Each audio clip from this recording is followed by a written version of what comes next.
This program is for discussion purpose only. Business Plus TV or any of our anchor does not bear any responsibility or liability towards the content.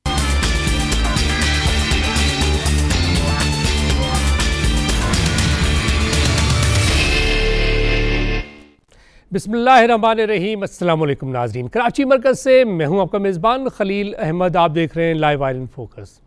Pakistan की तिजारत की अगर हम बात करें और पाकिस्तान की तिजारत के बढ़ावे के हवाले से अगर हम बात करें तो इस वक्त अशद ज़रूरत है कि पाकिस्तान नई मार्केट्स को तलाश करे जहाँ पे अपनी एक्सपोर्ट्स को, बरामदात को हम बढ़ा पाएँ। ये जो म्यूचुअल ट्रेड होती है बाहमी तिजारत के ज़रिए, एक तो ताल्लुकात बेहतर होते हैं, दूसरा मईशत में बेहतरी आती है। इस वक्त अगर हम बात करें तो हम देखते हैं कि कई ममालिक के दरमियान बातचीत हो रही है। आपके इल्म में होगा कि इस वक्त इंडिया के प्राइम मिनिस्टर अमेरिका में मौजूद हैं। इनकी तिजारत आपस में इस वक्त जो बात की जा रही है कि ये चाहते हैं कि एक दूसरे के दरमियान जो बाहमी तिजारत है उसको 500 अरब डॉलर तक ले जाएं। पाकिस्तान के हवाले से अगर हम बात करें तो पाकिस्तान में बहुत ज़्यादा पोटेंशियल मौजूद है। पाकिस्तान में एजुकेटेड क्लास है, यहाँ पे बहुत ज़्यादा बेहतर और स्किल्ड वर्क फोर्स है।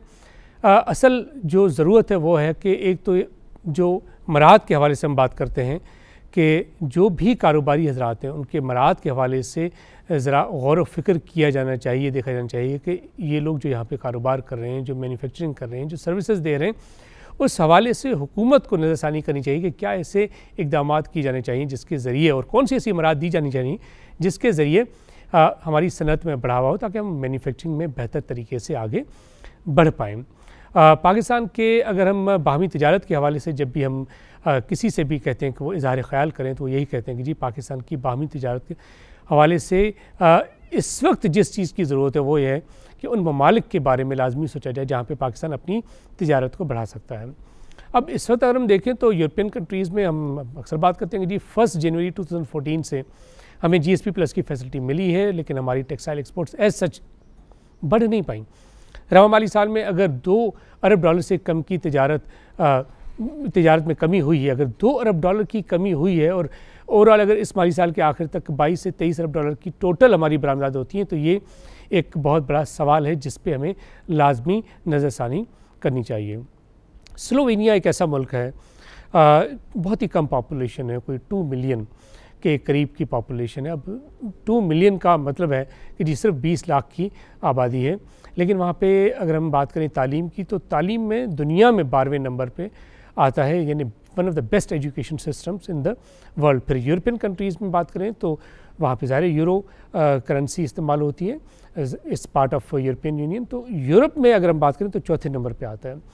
स्लोवेनिया वाटर रिच कंट्री है, वहाँ पे अगर हम जंगलात की बात करें तो तकरीबन आधा मुल्क जो है वो जंगलात में घिरा हुआ है। जंगलात का मतलब है कि वहाँ पे बहुत सारी ऐसी प्रोडक्ट्स जैसे पेपर वगैरह की हम बात करते हैं कि जी पेपर प्रोडक्ट्स, बहुत सारी ऐसी प्रोडक्ट्स हैं जिसका रॉ मटेरियल आपको मिल सकता है। दूसरा है कि पाकिस्तान से अगर बरामदात की बात करें तो पाकिस्तान तकरीबन 11 मिलियन अमेरिकन डॉलर्स की बरामदात करता रहा है। यहाँ से जो चीज़ें जाती हैं पाकिस्तान से स्लोवेनिया, उसमें बाय एंड लार्ज तो हम लेदर प्रोडक्ट्स की बात करते हैं कि चमड़े की अशिया और टेक्सटाइल की अशिया यहाँ से हम बरामद करते हैं, इस मुल्क में भेजते हैं। और वहाँ से बाय एंड लार्ज, चूँकि अगर हम स्लोवेनिया की बात करें तो वहाँ की ऑटोमोबाइल इंडस्ट्री बड़ी स्ट्रॉन्ग है, इलेक्ट्रिक आइटम्स के हवाले से हम बात करते हैं, तो वहाँ से जो इंपोर्ट होती हैं चीज़ें उनमें ज़्यादातर जो इलेक्ट्रिक आइटम्स हैं वही होते हैं। इस तिजारत को कैसे बढ़ाया जाए इसी वाले से बात करेंगे। हमें स्टूडियोज़ में ज्वाइन किया है परवेज़ मज़हर साहब ने, रेजिडेंट डायरेक्टर हैं स्लोवेनिया पाकिस्तान बिज़नेस क्लब के।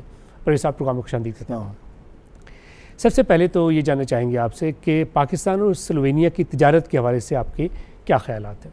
या अभी तो कहते काफ़ी अरसे से 2002 से पाकिस्तान और स्लोवेनिया की तिजारत काफ़ी बढ़ गई थी, लेकिन इन आखिरी सालों में ज़रा कम होती चली जा रही क्योंकि प्रॉब्लम्स जो वहाँ के इकनॉमिकल प्राइस प्रॉब्लम्स थे, फिर कहते हैं यूरोपियन कंट्रीज जर्मनी वगैरह ये स्लोवेनिया के साथ सपोर्ट करें तो ज़्यादातर लोग प्रेफर करते हैं क्योंकि उनको पता नहीं कि स्लोवेनिया है किधर क्या है। तो धीरे धीरे ये तिजारत बढ़ती चली जाएगी जैसे जैसे इंफॉर्मेशन आती जाएगी के बारे में। अच्छा, स्लोवेनिया की अगर हम सनत के हवाले से बात करें तो वहाँ का ऑटोमोबाइल सेक्टर तो बड़ा स्ट्रॉन्ग है, इलेक्ट्रिक आइटम के हवाले से काफ़ी ज़्यादा, या टेलीकम्युनिकेशन, हैवी इंडस्ट्रीज़ वगैरह, ये पाकिस्तान के अंदर जो तरबेला डैम वगैरह के जो टर्बाइंस बनने, ये सब स्लोवेनिया से आए थे पाकिस्तान, यूगोस्लाविया के ज़माने में।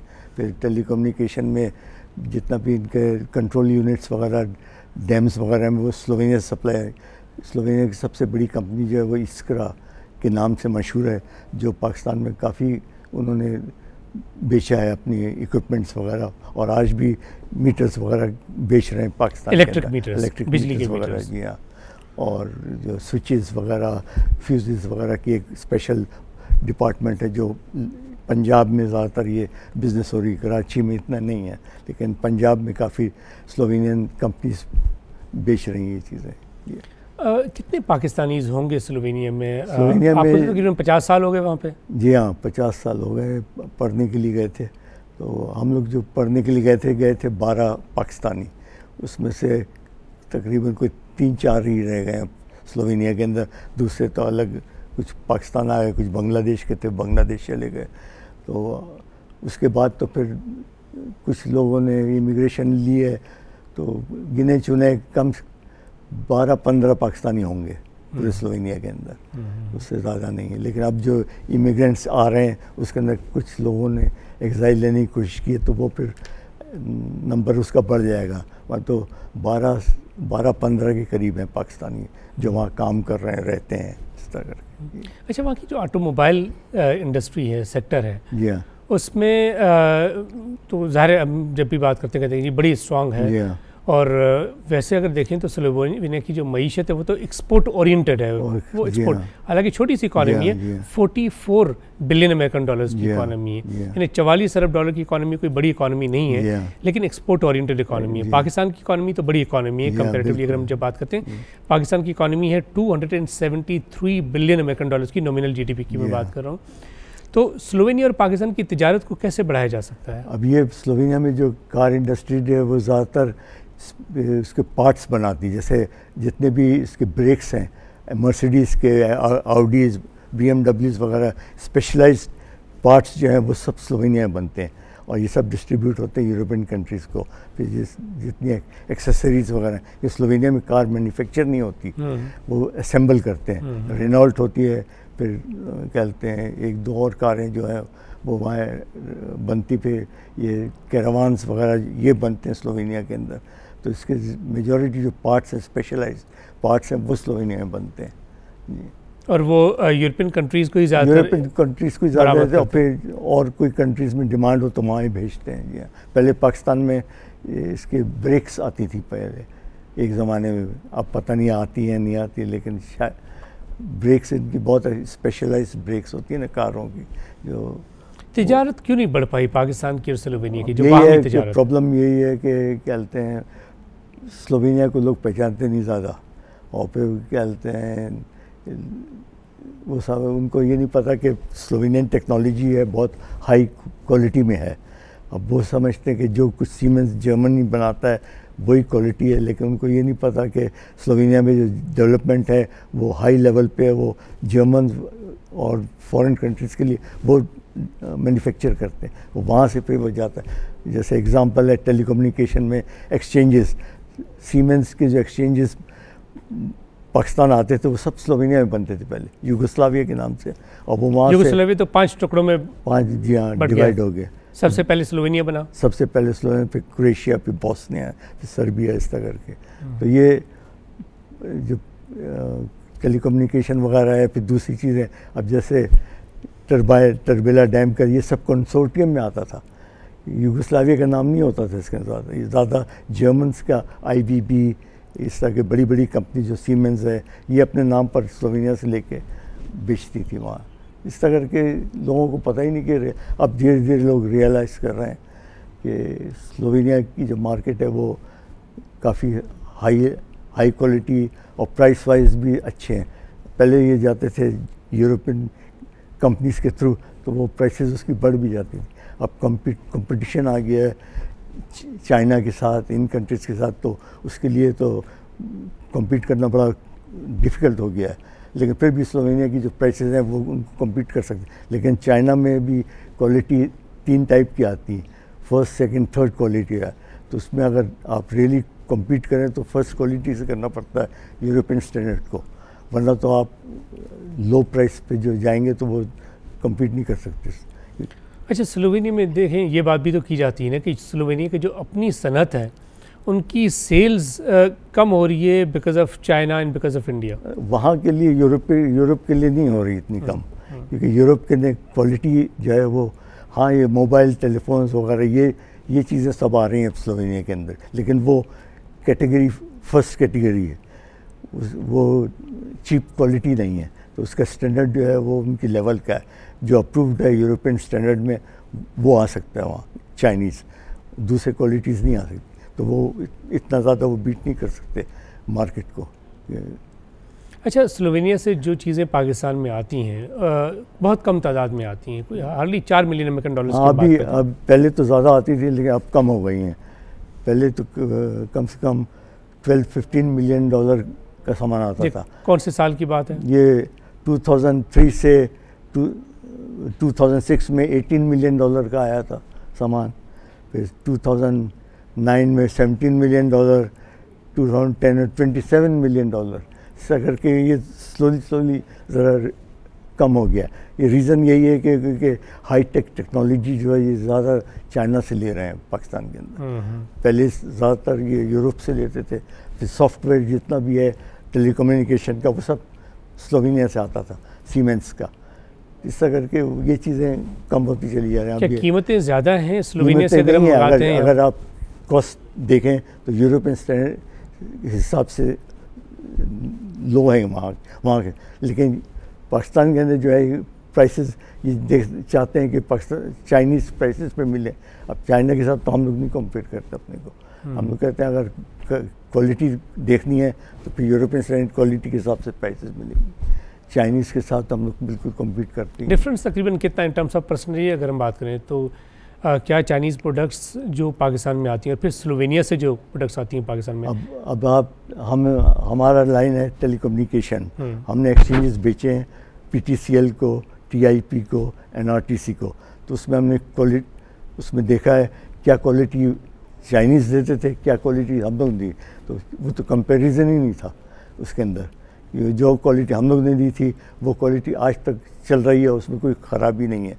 जो चाइनीज़ देते हैं उसमें हर वक्त प्रॉब्लम्स आते रहते हैं, उस पर स्पेयर पार्ट्स लेते हैं, उस पर प्राइस बढ़ती है। स्टार्टिंग प्राइस जो इनिशियल प्राइस होती है चाइनीज़ की वो हमेशा कम होती है, बाद में जो वो उस पर ऐड करते जाते हैं एक्सेसरीज, वो कोई देखता नहीं पाकिस्तान के अंदर।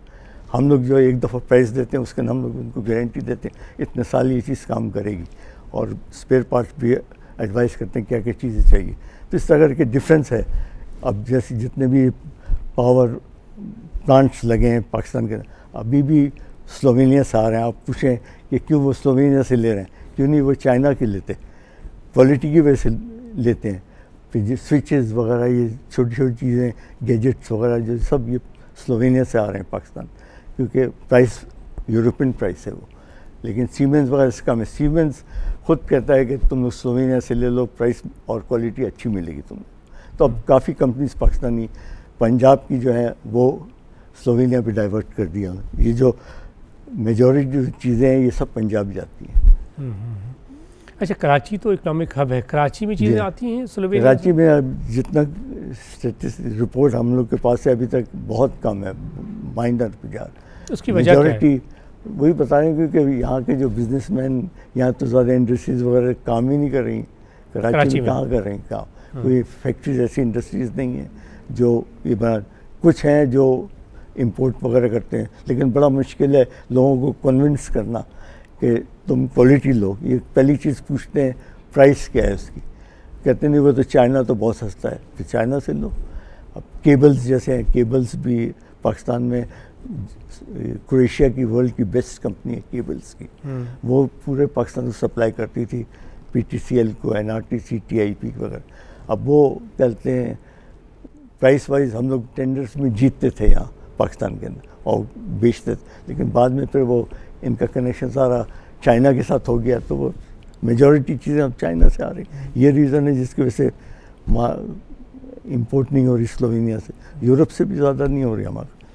अच्छा परवेज़ साहब, आप पाकिस्तानी स्लोवेनियन हैं, स्लोवेनिया में आपने 50 साल गुजारे हैं, वहाँ की अगर हम बात करें तो जो पोटेंशियल है पाकिस्तानी प्रोडक्ट्स के लिए, ख़ासतौर पर जब हम लेदर प्रोडक्ट्स की बात करते हैं, टेक्सटाइल की बात करते हैं, तो वहाँ की तो टेक्सटाइल इंडस्ट्री इतनी स्ट्रांग नहीं है ना? नहीं, अब तो ख़त्म हो गई, क्योंकि वो जब से यूगोस्लाविया टूटा उनकी फैक्ट्रीज़ वगैरह ज़्यादातर बंद हो गई। वो ज़्यादातर प्रेफर करते हैं कि इंपोर्ट करें, तो मेजॉरिटी जो प्रोडक्ट्स आ रही हैं वो जर्मनी के थ्रू आ रही हैं, क्योंकि एग्जीबिशंस वगैरह जर्मनी में जो होती हैं वहाँ पाकिस्तानी स्लोवेन्स वगैरह सब अटेंड करते हैं। स्लोवेनिया में इतनी ज़्यादा तो पॉपुलर नहीं है ये एग्जीबिशंस वगैरह, तो ये जाके वहाँ से स्लोवेनियन कंपनीज भी जाती हैं, वहाँ से जाके ले लेती हैं। बहुत कम है जो स्लोवेनिया में डायरेक्ट पाकिस्तान से काम कर रहे हों, जो बेच रहे हों पाकिस्तान में। इसमें क्या कहते हैं, लेदर में भी सेम प्रॉब्लम है। लेदर में क्वालिटी का या कई दफ़ा ऐसा प्रॉब्लम होता है कि पाकिस्तान से स्लोवेनियन कंपनीज आती हैं, यहाँ आके सिलेक्शन करती हैं, कंपनीज वाले अच्छी लेदर क्वालिटी दिखाते हैं, जब कंटेनर जाता है वहाँ उसके अंदर चीज़ ही डिफरेंट होती है। अच्छा, ऐसा हुआ है? ऐसा बहुत दफ़ा ऐसा हो चुका है, तो इसलिए लोग डरते हैं कि एक कंटेनर मंगा 2 कंटेनर मंगा, ये ज़रा प्रॉब्लम हो जाता है उनके लिए, तो वो प्रेफर करते हैं कि जर्मनी वगैरह में कंपनीज ने स्टोर्स बना। नहीं, ये तो फिर वही है ना कि हम अपने पैर पे खुद ही कुल्हाड़ी मार रहे हैं कि जब हम एक सैंपल एक दिखाते हैं और फिर प्रोडक्ट दूसरी बेचते हैं, तो ये तो अच्छा नहीं कर रहे हम। तो इससे हमारा इमेज भी ख़राब होगा और हमारी बरामदात कैसे बढ़ेंगी? अब हमने खुद एक्सपीरियंस हमने भी इंपोर्ट किया काफ़ी चीज़ें पाकिस्तान से, तो उसमें सॉल्ट की जो ये एक सॉल्ट के वो आता है ना पाकिस्तान के अंदर, स्पेशल सॉल्ट होता है जो इस्तेमाल किया जाता है, आयोडीन जो, हाँ आयोडीन जो जिसके लैंप्स वगैरह बनते हैं, ये चीज़ें बनती हैं, साबुन टाइप का बनता है। अच्छा। ये चीज़ें यूरोप के अंदर बहुत पॉपुलर रहेंगी। तो इसमें कहते हैं मंगाया था हमने कंटेनर, और कंटेनर के अंदर जो आधा सामान था वो ख़राब था। हालांकि खुद चेक करवाया, सब कुछ कराया, लेकिन बाद में यहाँ से गलत चीज़ें गई, इस तरह नाम ख़राब हो गया। सीजर्स मंगाई हमने सियालकोट से, फैक्ट्री के अंदर जाके खुद देखा क्वालिटी उसकी, उन्होंने पैक करवाया, वहाँ जो आया वो जंग खाई सीजर्स आई, उससे नाम ख़राब हो गया, उन्होंने लेना बंद कर दिया। नहीं तो क्या कहा फैक्ट्री मालकान ने जब ये चीज़ें आई? तो खामोश हो गए, कहते हैं हम लोग को नहीं पता किसने कर दिया, ये गलत है ना। और ठीक है 2-4 चीज़ें ऐसी थी, लेकिन हमेशा लोग देखना चाहते हैं कि कुछ भी लें, कम से कम क्वालिटी की चीज़ आनी चाहिए। बिल्कुल। जो चीज़ आपने शो की वो चीज़। लेदर में भी प्रॉब्लम ये होता है कि लेदर में अब इन लोगों ने मिलानों में बहुत बड़े स्टोर्स बना दिए हैं, मिलान के अंदर, इटली के अंदर, तो लोग प्रेफर करते हैं स्लोवेनिया से मिलान जाके वहीं चॉइस करके वहीं से ले लेते हैं, बजाय इसके कि एक कंटेनर, वो तो ज़ाहिर पड़ोसी मुल्क भी है, पड़ोसी मुल्क है, तो इसलिए वो कहते हैं हम लोग क्यों एक LC खोलें, ये करें, प्रॉब्लम्स में आ जाएं, बेहतर है यहीं ले लो। अगर अच्छी कंपनीज हैं, कन्विंस कर सकते हैं आप कि हाँ रियली क्वालिटी आप देंगे, फिर वो काम कर सकते हैं। तो है ऐसी बड़ी अच्छी कंपनी। चावल हमने इंपोर्ट किए थे पाकिस्तान से, स्लोवेनिया के अंदर, बासमती वो नहीं खाते, लेकिन उनको इंट्रोड्यूस किया था चावल, बड़ी मुश्किल से आए थे अंदर, और जिस कंपनी से लिए थे वो बेस्ट क्वालिटी, आज तक वो पूछते हैं कि वो चावल हम लोग को चाहिए, लेकिन क्वांटिटी वहाँ नहीं है ज़्यादा, लोग खाते नहीं ज़्यादा चावल, इस वजह से वो स्टॉप हो गए। लेकिन अभी काफ़ी चावल आ रही है, सब जर्मनी से आ रहे हैं, इसलिए जर्मनी में इन लोगों ने कंपनीज ने स्टॉक बना दिया ना, पाकिस्तानीज इंडियंस ने अपनी अपनी शॉप्स खोल दी हैं, तो वहाँ से जाके ये लोग सारा सामान ले लेते हैं। अभी भी हम लोग कोशिश कर रहे हैं कि किसी तरह ये ट्रेड बढ़ते है। अभी पाकिस्तानी काउंसिल जनरल आए हुए थे कराची, तो इस चैम्बर ऑफ कॉमर्स में मीटिंग कराई थी। जी हाँ, कराची चैम्बर में मीटिंग हुई थी जिसमें काफ़ी कंपनीज वाले आए थे, तो हम लोग इनके साथ मिलकर काम करेंगे। और 16 तारीख को स्लोवेनिया में पाकिस्तान एम्बेसडर आ रहे हैं जो चैम्बर ऑफ कॉमर्स में प्रेजेंटेशन करेंगे पाकिस्तान कंपनीज के लिए, तो उसमें क्या कहते हैं देखेंगे अब क्या क्या पॉसिबिलिटीज़ हैं। अभी अगर ये बात करें हम तो 15 मिलियन अमेरिकन डॉलर्स की जो बाहमी तजारत है बहुत कम है। आपने जैसे बताया कि एक ऐसा भी साल था कि सिर्फ पाकिस्तान से जो बरामदात थी वो 27 मिलियन अमेरिकन डॉलर्स की तो थी, क्योंकि हाई टेक में थी ना, जितने बड़े डैम्स वगैरह की जो बनते हैं उसके जो इक्विपमेंट है, ये कॉस्ट है ना, इसकी वजह से वो प्राइसेस, अब ये चीज़ें सब स्टॉप हो गई, तो प्राइस एकदम डाउन हो गई। इसके अंदर कुछ ऐसा मटेरियल, तो ये तो प्राइवेट सेक्टर्स के अंदर सामान जा रहा है ना, इतनी कोई बड़ी कंपनीज को तो नहीं जा रहा। तो जैसे स्टील मिल वगैरह है, वो स्लोवेनिया की स्टील मिल वगैरह है, वो पहले प्लेट्स बेचती थी पाकिस्तान के, आर्मी के लिए टैंक्स वगैरह के लिए प्लेट्स आती थी, तो ये काफ़ी हाई अमाउंट में आती थी ना। तो वो चीज़ें अगर आप देखें ये सब रिडक्शन हो गई है अंदर, इस वजह से वो प्राइस हमारे ख्याल से कम हो गई है। अच्छा, कराची में तो कौंसल जनरल हैं स्लोवेनिया के? हाँ, ऑनरी कौंसल हैं जी। हाँ, वो पाकिस्तानी हैं? पाकिस्तानी जी, हाँ, मुफ्ती साहब, हुमायूं मुफ्ती साहब। तो उनका क्या रोल है इसमें कि वो इन्होंने, हम लोगों ने बनाई है बिजनेस क्लब बनाया है, पाकिस्तान स्लोवेनियन बिजनेस क्लब। तो हम लोग प्रमोट कर रहे हैं बिजनेस पाकिस्तान से और स्लोवेनिया से। हमारा काम है कि स्लोवेनियन कंपनीज को हेल्प करें पाकिस्तान के अंदर बिजनेस दिलाने के लिए। तो हम लोग वाइस वर्सा काम कर रहे हैं, कोशिश कर रहे हैं कि कुछ बिजनेस बढ़े इसके अंदर।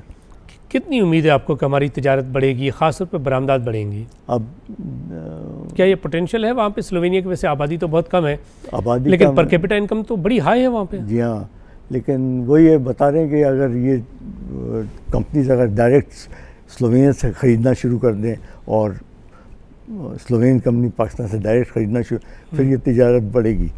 और अगर ये इनडायरेक्टली लेंगे तो वो तो बड़ा मुश्किल है इसके। लेकिन कन्विंस करना है सबको, पाकिस्तानियों को, स्लोवेनियंस को, कि तुम यहाँ से, तो हम लोग का काम ये है कि इनको कन्विंस करें। And will continue with this. नाज़रीन, हम बात करें कि पाकिस्तान और स्लोवेनिया की तिजारत को कैसे बढ़ाया जा सकता है, और पाकिस्तान में अगर मैन्युफैक्चरिंग के हवाले से बात करें तो कौन सी ऐसी प्रोडक्ट्स हैं, ख़ास तौर पर तो हम यहाँ से जो एक्सपोर्ट करते हैं वो लेदर और टेक्सटाइल वगैरह की प्रोडक्ट्स हैं।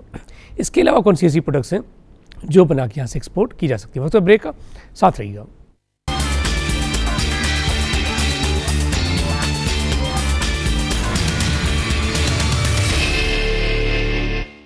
वेलकम बैक नाज़रीन। बात करें कि पाकिस्तान और स्लोवेनिया के दरमियान तिजारत को कैसे बढ़ाया जा सकता है। अगर हम बात करें पाकिस्तान में, तो मैन्युफैक्चरिंग सेक्टर के हवाले से हम अक्सर बात करते हैं कि जी बहुत ज़्यादा बातें होती हैं, कारोबारी आज़ाद कहते हैं कि जी मराहत देने की अशद ज़रूरत है ताकि हमें लेवल प्लेइंग फील्ड मिले और हम अपनी बरामद को बढ़ा सकें। अगर बरामदात हमारी बढ़ेंगी नहीं तो तिजारती खसारे की वजह से हमारी इकॉनमी मसाइल में रहेगी। अगर रवां माली साल के हवाले से मैं बात करूँ तो इस वक्त भी हम देख रहे हैं कि हमारा तिजारती खसारा तकरीबन 17 से 20 अरब डॉलर तक पहुँच चुका है, जो कि बेहतर साइन नहीं है हमारी मईशत के लिए। हम इसी वाले से बात करेंगे। मैं टेलीफोन लाइन पे ज्वाइन किया है ज़ियाउल मुस्तफ़ा साहब ने, आप सदर हैं हाउस ऑफ प्रोफेशनल्स के। ज़िया साहब, प्रोग्राम में खुशामदीद कहते हैं आपको। ज़िया साहब, आपको आवाज़ आ रही है हमारी? जी जी जी जी बिल्कुल। अच्छा ज़िया साहब, आपसे गुजारिश ये करनी है कि हम बात करें इस वक्त के पाकिस्तान और स्लोवेनिया की तिजारत को कैसे बढ़ाया जा सकता है। हमारे साथ स्टूडियो में मौजूद हैं परवेज़ मज़हर साहब, जो रेजिडेंट डायरेक्टर हैं स्लोवेनिया पाकिस्तान बिज़नेस क्लब के। अब पाकिस्तान से जो चीज़ें यहाँ से बरामदात हम करते रहे हैं, एक्सपोर्ट होती रही हैं, उनमें लेदर और टेक्सटाइल वगैरह की प्रोडक्ट्स हैं, लेकिन बरामदात में कमी हुई है। जो बाहमी तिजारत इस वक्त है वो तकरीबन 15 मिलियन अमेरिकन डॉलर्स के करीब है। पाकिस्तान में क्या सजेस्ट करते हैं, यू बीइंग द एक्सपर्ट, के पाकिस्तान में इसी तरह है कि ये ट्रेड डेफिसिट हमारा तकरीबन 20 बिलियन के करीब आ रहा है। और ये जो टॉपिक आपने आज सिलेक्ट किया है स्लोवेनिया एंड पाकिस्तान की ट्रेड का, बहुत इंपॉर्टेंट टॉपिक है। This is untapped area. कुछ ऐसी कंट्रीज भी हैं जिनके मुतालिक हमारी बिजनेस कम्युनिटी भी प्रॉपरली डिटेल नो हाउ नहीं रखती, और इसमें जो काबिशें परवेज साहब की या उनके फोरम से हो रही हैं, दिस इज वेरी गुड। और स्लोवेनिया नो डाउट जी is located in the centre of the Europe, और एक बड़ी खूबसूरत जगह है।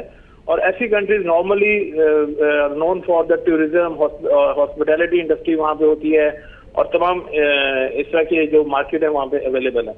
अब होता क्या है, ट्रेड को बढ़ाने के 2-3 एरियाज हैं। पहले तो वी हैव टू आइडेंटिफाई कि किन एरियाज में जाना है। अच्छा, अब जैसे ऑलरेडी बात हो रही है कि लेदर और textile, home textile is one of the products के जो कि नॉर्मली टूरिज्म और हॉस्पिटैलिटी इंडस्ट्री की बड़ी फ्रीक्वेंट नीड होती है। अच्छा, एक तो हमने एरियाज आइडेंटिफाई करने हैं, उस एरिया में we have to educate the people कि जी इन एरियाज में पोटेंशियल है, मार्केट एक्सेस उनको देनी है। मार्केट एक्सेस के लिए 2-3 चीजें बड़ी इंपॉर्टेंट हैं। एक तो ये कि हमें ट्रेड एग्जीबिशन, हमारे लोग जाते हैं ट्रेड एग्जीबिशन से, normally they are participating in Europe के जो सेंटर में, जो हम कहते हैं जर्मनी में, फ्रैंकफर्ट पे, हेम टेक्सटाइल वगैरह में, दे आर नॉर्मली पार्टिसिपेटिंग। लेकिन trade exhibition, 1-to-1 country exhibition, इसका प्लान होना चाहिए कि what kind of import and export we can do with Slovenia. तो वन कंट्री एग्जीबिशन एक तो मतलब किसी भी फोरम से, इस फोरम से किया जाए with the support of the ministry of commerce, these things can be planned. फिर then there is a travel facilitation desk जो है इन द चेंबर्स और इन द गवर्नमेंट अथॉरिटी जो इसको प्रमोट करने के लिए जिनका मैंडेट है, that is trade development authority. So how the business community can easily access, the travel visas for the Slovenia, उसमें कैसे हम इनको प्रमोट किया जा सकते हैं, because these are the few issues जिसमें in order to tap the new market, Slovenia is I think is a good market, इसको टैप करना चाहिए और एट लार्ज बिजनेस कम्युनिटी को इस एरिया के मुताबिक इतना ज्यादा नहीं पता। अच्छा ज़िया साहब, एक सवाल जो है, एक सवाल बेसिकली ये है ज़िया साहब, we have to facilitate in the travel and we have to go for some trade agreements as well. अच्छा ज़िया साहब, एक सवाल वो ये है कि बेसिकली जब हम मैन्युफैक्चरिंग सेक्टर की बात करते हैं तो कारोबारी हज़रात तो ये कहते हैं कि जी टैक्सेस का जो बर्डन है उसको कम किया जाए ताकि हमें लेवल प्लेइंग फील्ड हो, ताकि हम बरामदात को बढ़ा पाएँ। अब टैक्सेस को रेशनलाइज करने के हवाले से आप क्या समझते हैं कि अशद ज़रूरत क्या है कि कौन से ऐसे इक़दाम हमें इमीडिएटली लेने चाहिए ताकि हम अपनी बरामदात को इन ममालिक जो हम इन्हें कहेंगे कि नॉन ट्रेडिशनल कंट्रीज जहाँ हम बाय लार्ज जो है अपनी बरामदात ज़्यादा बड़े लेवल पे नहीं करते हैं? सर देखिए, टैक्सेस में ये जो 5 सेक्टर्स में इस बार दिया गया है, एक फैसिलिटेट तो इस बजट में किया गया है फॉर स्पेशली जो एक्सपोर्ट ओरिएंटेड सेक्टर है जिसमें लेदर टेक्सटाइल्स और होम टेक्सटाइल्स वगैरह आ रही हैं, इसमें एक फैसिलिटेशन तो की गई है, ठीक है। इसके ऊपर जो आपके यूटिलिटीज के ऊपर है उसको भी जीरो रेटेड किया गया। और इसमें जो सर आगे जो एक वन स्टेप हेड जो हो सकता है वो दैट इज के गवर्नमेंट हैज ए फंड जिसको हम एक्सपोर्ट मार्केटिंग डेवलपमेंट फंड कहते हैं, EMDF और एक्सपोर्ट मार्केटिंग डेवलपमेंट फंड।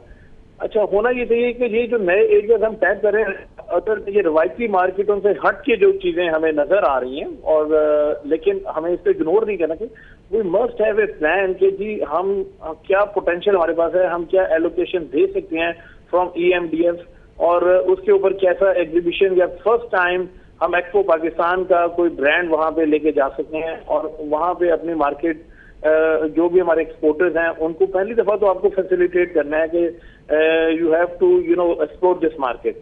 अच्छा, उसमें जैसे वो लोग जाएंगे और definitely if they will get good response, अच्छा एक B2B कनेक्शन बनता है, तो फिर आप देखेंगे कि ये अगली बार जो है ये बिजनेस कम्युनिटी खुद से ही उस मार्केट को टैप कर रही होगी।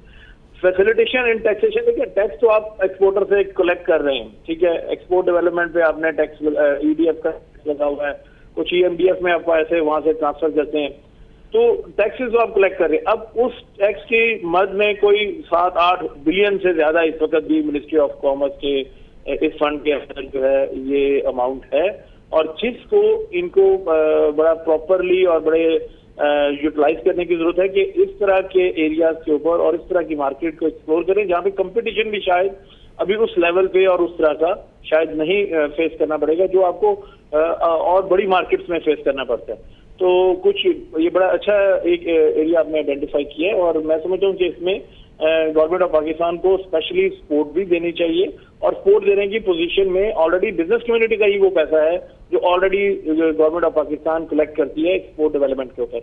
तो नए एरियाज की आइडेंटिफिकेशन के लिए होना चाहिए और टैक्स में फैसिलिटेशन बिल्कुल अभी इस बजट में तो अनाउंस की गई है और हम उम्मीद करते हैं कि इससे कुछ कॉस्ट ऑफ प्रोडक्शन जो है वो थोड़ी सी बेहतर होगी और कंपटीशन में आने के लिए हमारी प्रोडक्ट्स को एक मुकाबले की फजा में मतलब बेहतर कम्पीट करने की पोजीशन में आ जाएंगे हम लोग। ज़िया साहब, आप के हवाले से अगर मैं पर्सनल जो आपका तजुर्बा है उस हवाले से अगर मैं बात करूँ तो लाहौर में कोई 2-3 मरतबा मैंने आके एक एग्ज़िबिशन अटेंड की जो आपने ही अरेंज की थी कोई कॉर्पोरेट पाकिस्तान के नाम से, और उसमें जब 2-3 दफ़ा मैं आया तो उसमें मुझे कोई 70-80 के करीब कंपनीज़ थी जो पाकिस्तानी ब्रांड थे वो नज़र आए और बड़ी सक्सेसफुल वो रही एग्जीबिशंस।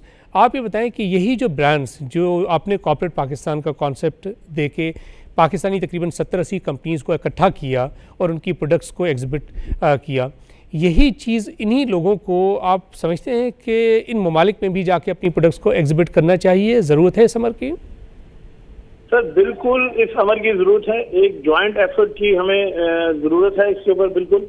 और देखें बात यह है कि जब हम मैनेजमेंट की बात करते हैं ना, हमारे पास अल्हम्दुलिल्लाह in Pakistan the people have money, the people can buy material, the people can buy machines, ठीक है, methodologies there. The issue is market access, how we can tap such markets.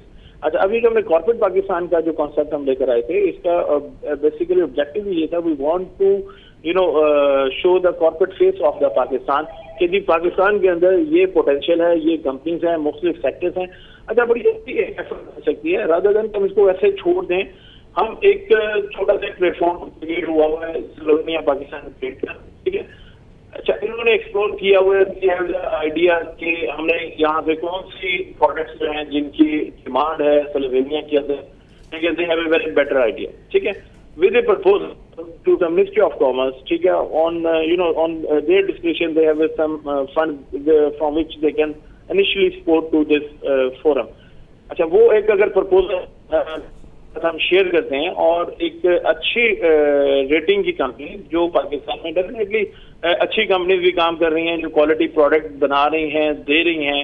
अच्छा, फिर अलॉन्ग विद सम के जी उनके साथ कुछ ऐसे लोग जो नए ऐसा पोटेंशियल हम आइडेंटिफाई करें कि जिनको उस मार्केट में हम एंटर कर सकें। अच्छा, ये एक एफर्ट है जिसमें आप करने के बाद you can jump into the Slovenia with corporate Pakistan के टाइटल से आप जा सकते हैं, आप पाकिस्तान एक्सपो के टाइटल से जा सकते हैं। मतलब there are lot of avenues जिनको आप डिस्कवर कर सकते हैं अवेलेबल, जिसमें भी आप जाके करना चाहें। तो ये पहला जो एग्जीबिशन है, देखिए दुनिया भर में एग्जीबिशन जो है, this is the prime source of B2B connection. First of all we have to develop B2B connection. जैसे अभी मतलब साहब बात कर रहे हैं कि हमें बिजनेस का इम्पोर्टर एक्सपोर्टर का रिलेशन कायम करना है, और उसमें गवर्नमेंट का रोल सिर्फ फैसिलिटेशन का होगा, बाकी rest of the things they have to done at their own end, कि जी उन लोगों की प्रोडक्ट की डिस्प्ले क्या होंगी। अच्छा, उसमें उनको एजुकेट किया जा सकता है जाने से पहले पूरा एक प्लानिंग से कि हम ये चीज लेके जाएंगे, इस क्वालिटी पे होगी, ये हमारी प्राइसिंग होगी, और हैज़ार्ड मैनर में नहीं, we should not jump into the hazard manner. अच्छा, जब ये चीजें आपकी बड़ी प्लान्ड चलने शुरू हो जाएं तो आई एम एक्सपेक्टिंग दैट इंशाल्लाह Pakistan has the potential and Pakistan business community has the potential to get the better order and to compete in the international market. Thank you so much ज़ाल मुस्तफ़ा अवान साहब, it was really wonderful having you on the show। बहुत शुक्रिया कि आपने business plus के लिए time निकाला। अभी जैसे बात कर रहे थे ज़ाल मुस्तफ़ा साहब, एग्जीबिशंस के ज़रिए ज़ाहिर है अपनी प्रोडक्ट्स को आप एग्जिबिट करते हैं और काफ़ी आप उससे फ़ायदा उठा सकते हैं। फार्मा इंडस्ट्री पाकिस्तान की अगर हम देखें तो उनकी बड़ी शिकायत है, वो कहते हैं कि जी हम जो चीज़ें बरामदात करते थे 200 मिलियन के करीब या ऐसे कोई फिगर्स हैं, इस वक्त तो 200 मिलियन अमेरिकन डॉलर्स भी नहीं है। अब इसमें कितनी हकीकत है तो अल्लाह ही जानता है, या फार्मा इंडस्ट्री वाले जानते हैं या फिर हुकूमत पाकिस्तान जानती है, लेकिन उसमें हमारी जो बरामदात हैं फार्मा की उसमें कमी वाक़ा हुई है। स्लोवेनिया की फार्मा इंडस्ट्री तो बड़ी मजबूत इंडस्ट्री है। स्लोवेनिया में और दो कंपनीज थी यहाँ पे पाकिस्तान में, लेक और करका, दो कंपनीज थी स्लोवेनिया की पाकिस्तान में थी की। जी हाँ, अभी भी वो वर्ल्ड वाइड सप्लाई कर रहे हैं, और रशिया में हम लोग की फैक्ट्रीज हैं, यूरोपियन कंट्रीज़ में भी काफ़ी सप्लाई कर रहे हैं, टर्की में हम लोग की फैक्ट्री है करका की, पाकिस्तान में पहले थी, लेकिन पाकिस्तान में प्रॉब्लम ये आ गया था, अब यह ऑफ द रिकॉर्ड हम बता रहे हैं आपको, क्योंकि जितना हमें पता है कि नहीं ऑफ द रिकॉर्ड नहीं, आपका प्रोग्राम लाइव जा रहा है, बराह रास्त जा रहा है, दुनिया देख रही है आपको। क्योंकि जहाँ तक हमें पता चला है कि क्यों बंद हुई थी पाकिस्तान के अंदर करका की फैक्ट्री जो अच्छी खासी चल रही थी, अब ये है कि वहाँ न्यू डेवलपमेंट और रिसर्च होती रहती हैं, और वो टेक्नोलॉजी के हिसाब से प्राइसेस भी बढ़ती हैं। अब पाकिस्तान में वो ये कहते थे नहीं हम लोग को पुरानी प्राइस पे दो और उस टेक्नोलॉजी में दो, वो तो वहाँ नहीं है, इस वजह से ये क्लोज़ हो गया, वरना तो ये आज तक पाकिस्तान में बेच सकते थे सब कुछ। प्राइसेस हाई हो गई और अंडरस्टूड है कि फिर कैसे बढ़े। राइट। अच्छा, स्लोवेनिया की अगर हम आबादी की बात करें, जो कोई 20 लाख की आबादी है, उसमें तकरीबन 70 से 75% लोग तो शहरों में रहते हैं। जी हाँ। और जो लोग शहरों में रहते हैं उनकी परचेजिंग पावर तो बाय एंड लार्ज स्ट्रॉन्ग होती है कंपैरेटिवली अगर हम देखें। जी। तो इसको देखते हुए तो लगता है कि पाकिस्तानी प्रोडक्ट्स जो यहाँ से जाती थी, चाहे हम लेदर की, टेक्सटाइल की, जो भी बात करें, मार्केट तो काफ़ी वहाँ बड़ी हो सकती है। मार्केट हो सकती है, लेकिन और उनकी पर कैपिटा इनकम भी जब इतनी स्ट्रांग है तो इसको डिस्कवर हमने शायद या इससे फ़ायदा नहीं उठाया। ये है कि कहते हैं लेदर व इंडस्ट्री वगैरह में अब ज़्यादातर ये लोग अपनी इनकी फैक्ट्रीज रहेंगी लेदर की जो शूज़ बनाती हैं, तो ये लोग पहले लेते थे अपर या बनाते थे, नीचे का जो वो सोल होता है ना वो ये लोग इंपोर्ट करते थे स्लोवेनिया के अंदर। तो अपर के लिए पाकिस्तान से ख़रीदते थे सारा लेदर, और फिर फर्नीचर इंडस्ट्रीज़ वगैरह के लिए काउ लेदर वगैरह ये सब वहाँ। एक ज़माने इनको बहुत ज़्यादा ग्रे लेदर की ज़रूरत थी स्लोवेनिया को, जो कहते हैं पाकिस्तान से अलाउड नहीं था जाना। अब तो शायद खुल गया हो, लेकिन स्लोवेनिया की फैक्ट्रीज़ इंडस्ट्रीज़ काफ़ी बंद हो गई हैं, तो वो अब ज़्यादातर इंपोर्ट करते हैं बनस्बत इसके खुद ही मैन्युफैक्चर करें। तो इस तरह टेक्सटाइल की भी वहाँ बड़ी बड़ी हैवी इंडस्ट्रीज़ थी टेक्सटाइल, वो भी बंद हो गई हैं। ज़्यादातर इंपोर्ट करते पाकिस्तान से सारा बेडशीट्स टॉवल्स वगैरह ये सब, लेकिन इनडायरेक्टली होम टेक्सटाइल हाँ की ज़्यादा मांग है वहाँ पे। सबसे बड़ी मार्केट जो अभी है फ्रूट इंडस्ट्रीज़, हम बताना चाहते हैं कि मैंगो यूरोप के अंदर नहीं है, मैंगो अलाउड नहीं था, अब स्लोली इंट्रोड्यूस किया जा रहा है। तो उसमें कहते हैं क्योंकि हॉट वाटर ट्रीटमेंट उसकी नहीं थी पाकिस्तान के अंदर, अब 3-4 कंपनीज ने शुरू किया, तो ये अब ऑलरेडी इंट्रोड्यूस, तो ये एक ऐसी लाइन है जो प्रमोट कर सकता हूँ। कीनू पाकिस्तान से, ये 2 चीज़ें पाकिस्तान से हम इस पर काम कर रहे थे, थोड़ा बहुत कोशिश कर रहे थे, लेकिन फैसिलिटीज़ हमारे हाथ में तो इंडिविजुअली हम नहीं कर सकते। तो यहाँ से अगर कंपनीज तैयार हैं स्लोवेनिया के साथ, तो उनको हेल्प कर सकते हैं कि इसको इंट्रोड्यूस किया जाए, क्योंकि मैंगो तो हॉट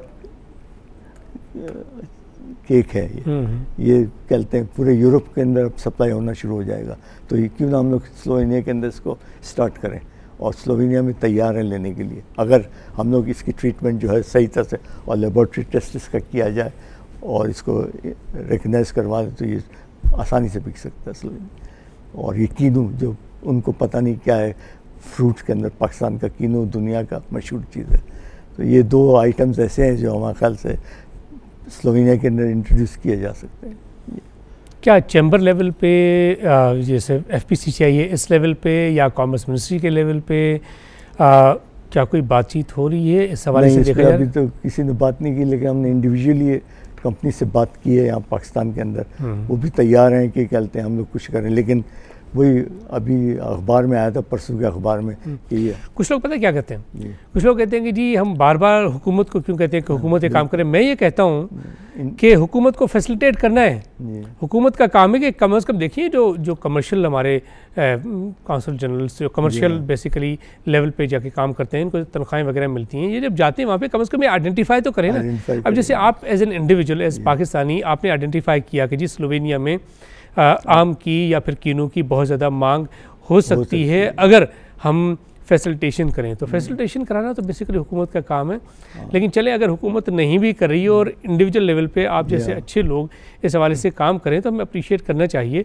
आप समझते हैं कि पाकिस्तान से एक्सपोर्ट इस हवाले से ख़ास तौर पे आम मैंगो के हवाले से या कीनू के हवाले से in the days to come बढ़ेगी? क्योंकि यहाँ पे ज़ाहिर देखिए इतनी बड़े लेवल पे हमारी पैदावार होती है, लेकिन हमारी मैंगो की एक्सपोर्ट $1 अरब भी नहीं है, हो सकती है क्योंकि अब देखें अगर हम लोग ने नहीं शुरू किया, ऑस्ट्रियंस शुरू करेंगे, जर्मन शुरू करेंगे, वो मार्केट पूरी कवर कर देंगे, फिर वो तो नेबरिंग है, वो तो पड़ोसी है वहाँ से तो करीब, इसलिए क्यों ना हम लोग भी शुरू करें, हम लोग स्टार्ट करें उनको दें। फिर जैसे शिपिंग इंडस्ट्री है स्लोवेनिया की, बहुत स्ट्रॉन्ग शिपिंग इंडस्ट्री है। अब जितनी भी चलते हैं कंटेनर्स वगैरह जो आते थे पहले इटली की तरफ आते थे, वो स्लोवेनिया नहीं आते थे। अब स्लोवेनिया का जो कोपर इनका सी पोर्ट है वो इटली के ट्रिएस्ट के साथ लगा हुआ है, तो ज़्यादातर अब जितना भी फार ईस्ट से जो शिप कार्गो आता है वो सब स्लोवेनिया लैंड करता है। क्यों लैंड करता है? क्योंकि जो कंट्रीज़ स्लोवेनिया के साथ लगी हुई हैं, नज़दीक हैं, उनके लिए कॉस्ट कम हो जाती है। अब अगर हैम्बर्ग तक जा रही है शिप और उसको साउथ में आना है तो उसकी कॉस्ट बढ़ जाती है। तो अब वर्ल्ड वाइड कंपनीज ने ये कैलकुलेट किया है कि क्यों हम लोग ना स्लोवेनिया का सी पोर्ट इस्तेमाल करें और इससे अपना प्राइसेस कम की जाए। बिल्कुल परवेज़ मज़हर साहब, it was wonderful having you on the show. Thank you so much for your time. Thank you very much. Well नाज़रीन, उम्मीद है आपको हमारा आज का प्रोग्राम पसंद आया होगा। आप अगर फीडबैक देना चाहते हैं तो फेसबुक और ट्विटर के ज़रिए फीडबैक दे सकते हैं। अब तक के लिए इतना ही। अपने मेज़बान खलील अहमद और हमारी पूरी प्रोडक्शन टीम को इजाज़त दीजिए। अल्लाह हाफ़िज़।